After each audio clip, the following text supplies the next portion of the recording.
반갑습니다. 정전 이야기를 하고 있는 방길튼 교무입니다. 제가 오늘 말씀드리고자 한 대목은 정전 개교 동기 첫째 단락입니다. 저번 시간에 현아 과학의 문명이 발달됨에 따라까지 살펴보았어요. 그 내용에 보면은 현아가 나오고 그 다음에 과학의 문명에서 좀 복잡한 얘기를 많이 했어요. 오늘은 더 복잡한 얘기가 나옵니다. 무슨 얘기냐면 그 다음에 정신 또는 물질 이러한 용어들이 나와요. 근데 이 용어가 그냥 단순한 용어가 아니라 굉장한 함축된 원불교 용어예요. 그래서 그 용어에 대해서 살펴볼 것이고요. 그 다음에 물질의 지배 또는 물질의 노예 또는 파랑고해 이런 용어들이 나옵니다. 근데 전부 다 정신과 물질이라는 용어와 또 연관된 단어입니다. 이런 것을 총괄적으로 소태단 대종사님의 그 다른 법문인 대종경에 나와 있는 말씀하고 이렇게 결부돼서 한번 살펴볼까 합니다. 일단 정전 개교 동기의 첫째 단락의 말씀을 봉독해 드리도록 하겠습니다. 현아 과학의 문명이 발달됨에 따라 물질을 사용하여야 할 사람의 정신은 점점 쇠약하고 사람이 사용하여야 할 물질의 세력은 날로 융성하여 쇠약한 그 정신을 항복받아 물질의 지배를 받게 하므로 모든 사람이 도리어 저 물질의 노예 생활을 면하지 못하게 되었으니 그 생활에 어찌 파란고해가 없으리요. 상당히 긴 문장이고 쉽게 이해가 안 될 또 그런 내용도 좀 있을 거라고 생각을 합니다. 이곳에 보면 물질과 정신 개념이 나오는데요.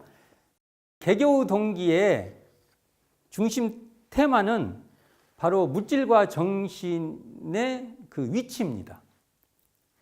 예를 들어서 물질이 주인이 되고 정신이 노예가 되면 이때는 파랑고해라고 하는 겁니다.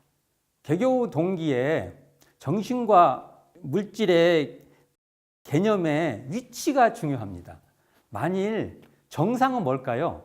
정신이 주체가 되고 물질이 종이 되는 겁니다. 이럴 때는 정상적인 위치예요. 이걸 바른 위치라고 하죠. 한문으로 말하면 정위, 바른 위치라고 하는데 만약에 거꾸로 되는 거예요. 거꾸로. 물질에 의해서 정신이 지배를 받는 거예요. 거꾸로 돼가지고. 그러면 이것은 물질의 노예 생활이라 해가지고 거기에 따라서 그 생활에 파란고해, 온갖 고해, 쉽게 말하면 큰 파도, 작은 파도가 치는 그런 바다와 같은 그러한 고해가 된다. 바다에 이렇게 파도가 치면은 막 멀미하고 그러지 않습니까? 거기 비유해서 말씀을 드린 것입니다. 자, 소태산 대종사께서는 정전에는 이렇게 표현을 하셨는데 제자들에게 말씀으로 할 때는 다른 표현을 합니다. 이 말씀을 대종사님 말씀인 대종경 교의품 말씀에 따라서 한번 말씀을 드려볼까 합니다. 교의품 30장의 서두에 보면 이렇게 나와요. 지금 세상은 물질 문명의 발전을 따라 산업공상에 대한 학식과 기술이 많이 진보되었으며 생활기구도 많이 화려하여졌으므로 이 화려한 물질에 눈과 마음이 황홀하여지고 그 반면에 물질을 사용하는 정신은 극도로 쇠약하여 주인된 정신이 도리어 물질의 노예가 되고 말았으니 이는 실로 크게 근심될 현상이라.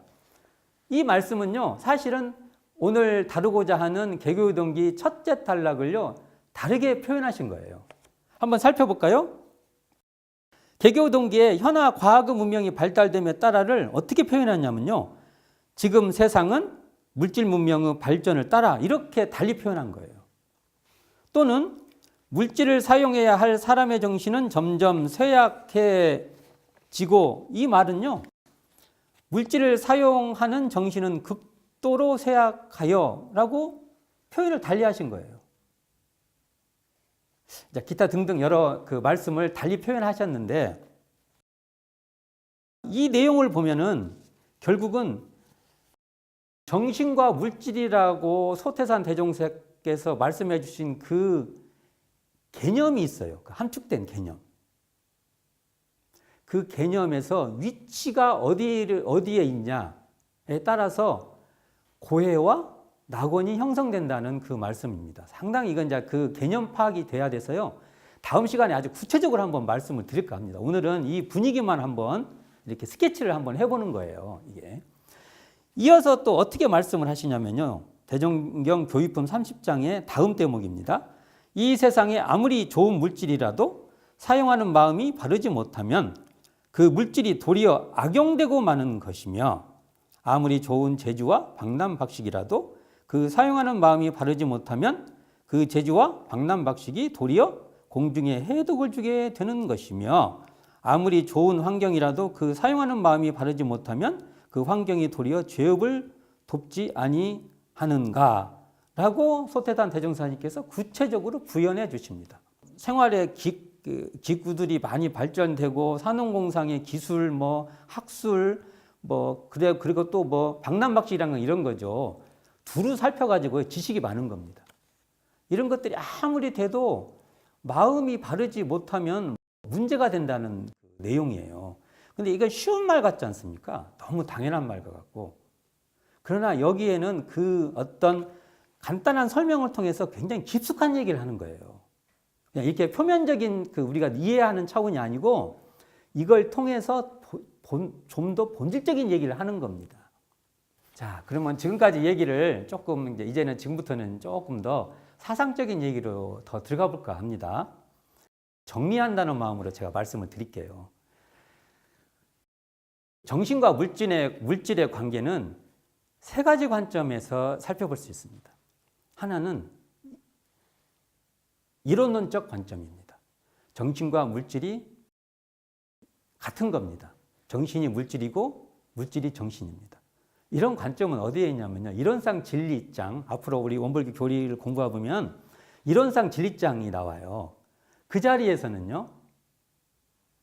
정신이 물질이고 물질이 정신입니다. 그건 구분이 안 됩니다. 하나의 자리입니다. 그런데 이것을 개교 동기에서는 주종의 관점에서 살펴보는 거예요. 주종은 뭡니까? 정신이 주고 물질이 종이다. 이렇게 살펴보는 거 있는데요. 대종사님은 또 여기서만 끝나지 않고요.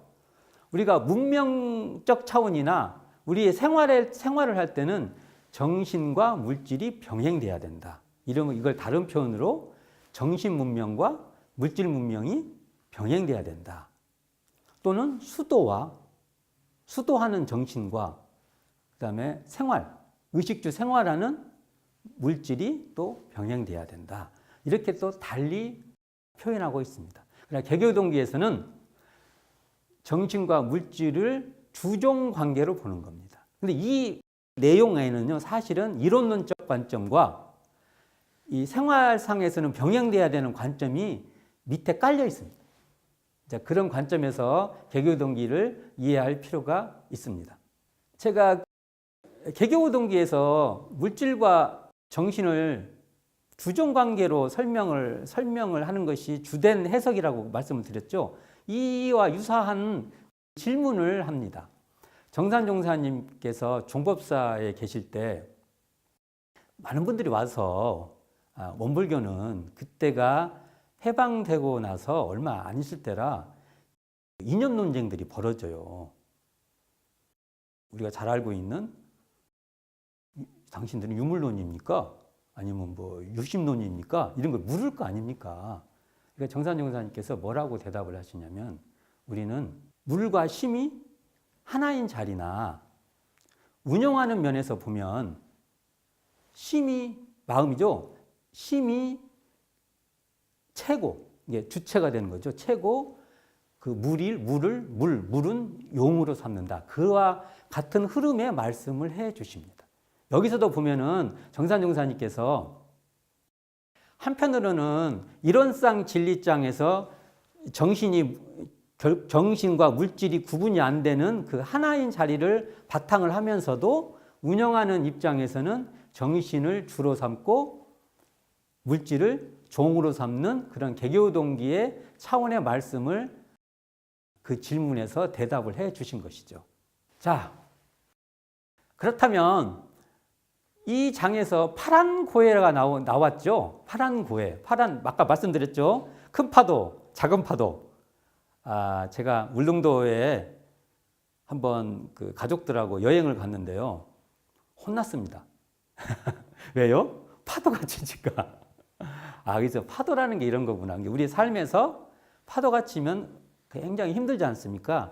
이런 고해가 생기는데 대종사님께서는 정신이 주체가 되고 그것을 물질이 잘 활용하지 이리 활용되는 삶이 아니라 물질이 중심이 돼서 정신이 그것에 끌려다녀 버리면 마치 우리가 배멀리를 하듯이 우리 생활에, 우리 삶에 어려움이 발생한다는 것이죠. 그 과정을 과학문명이 발달이 되니까 물질이 훨씬 더 세력이 훨씬 세진다는 겁니다. 이건 굉장히 상징적인 언어입니다. 단순히 우리가 뭐 옛날에 없었던 세탁기가 생겼고, 옛날에 없었던 컴퓨터가 생겼고, 옛날에 없었던 다양한 물건들이 생겨서 그런다는 게 아니라 그것으로 생기는 우리 인간의 욕구의 변화를 말하는 거예요. 그러한 차원에서 더 그것과 그러한 과학 문명을 통한 물질 개벽, 물질 문명의 발달의 차원과 똑같은 관계로서 우리의 마음의 실력, 특히 그걸 대종사님께서는 마음의 근본 실력으로서 정신이라는 타이틀을 걸고 그것을 열지 못하면 향후에 꼭 우리가 배멀리 하듯이 생활에 어려움이 생길 거라는 그런 말씀을 하십니다. 이것과 관계된 정신이라는 개념, 물질이라는 개념, 또 이것에 대한 사상적 깊이에 대해서는 다음 시간에 좀 더 풀어보도록 하겠습니다. 들어주셔서 감사합니다.